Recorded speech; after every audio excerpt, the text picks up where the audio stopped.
Hello everyone, আজকে আমি নতুন একটি রেসিপি নিয়ে আপনাদের সামনে আবারও হাজির হয়েছি। আজকে আমি শেয়ার করব মসুর ডাল দিয়ে মাখানো পুঁই শাকের তরকারি। ডাল দিয়ে পুঁই শাকের তরকারি এমনিতে অনেক মজা, তবে খুব সহজে কিভাবে রান্না করা যায় আজকে আমি সেটিই শেয়ার করব। প্রথমে আমি এখানে পুঁই শাক ধুয়ে পরিষ্কার করে কেটে নিয়েছি ডাঁটাসহ।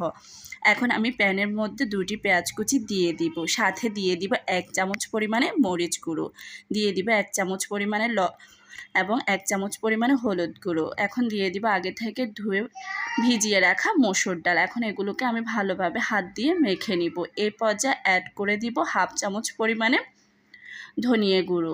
এখন দিয়ে দিব 1/2 চামচ পরিমাণে আদা এবং রসুন পেস্ট। এগুলো দিয়ে আমি আবারও হাত দিয়ে ভালোভাবে মেখে নিব। এই পর্যায়ে এখন অ্যাড করে নিব পরিমাণ মতো রান্নার তেল।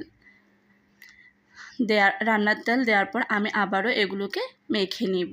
এই পর্যায়ে আগে থেকে কিউব করে কেটে রাখা 2টি আলু আমি দিয়ে দিব। আলুগুলো আপনারা আপনাদের পছন্দ অনুযায়ী কেটে নিতে পারেন। আমি এখানে ছোট ছোট করে কিউব করে কেটে নিয়েছি। এখন দিয়ে দিব আগে থেকে ধুয়ে পরিষ্কার করে রাখা পুঁই শাক।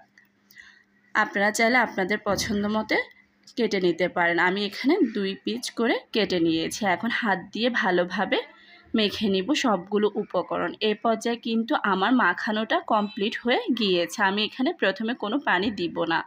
এখন চুলায় বসিয়ে ঢাকনা দিয়ে 5 মিনিটের মতো রান্না করে নিব। 5 মিনিট পর ঢাকনাটা উঠিয়ে নিলাম। এখন এখানে অনেকগুলো পানি ছেড়েছে। এই পানির মধ্যে আমি সবগুলো উপকরণ ভালোভাবে কিছুক্ষণ কষিয়ে নিব।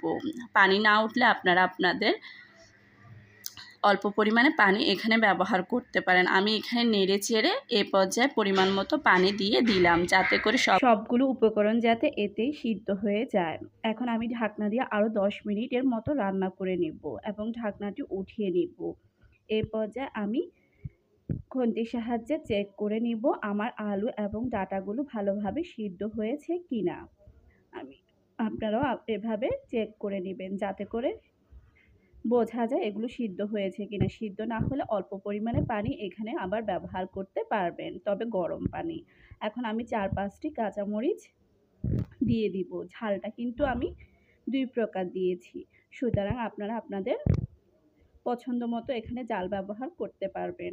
এখন আমি ঢাকনা দিয়ে আরও 10 মিনিট রান্না করে নিব। এতে করে তরকারিটা আরও ঘন হয়ে যাবে এবং দেখতেও খুব ভালো দেখাবে।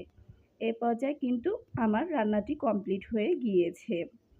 এখন আমি এই তরকারিটা গরম গরম পরিবেশন করে নিব। যদি ভালো লেগে থাকে অবশ্যই কমেন্ট করে জানাবেন। ধন্যবাদ সকলকে।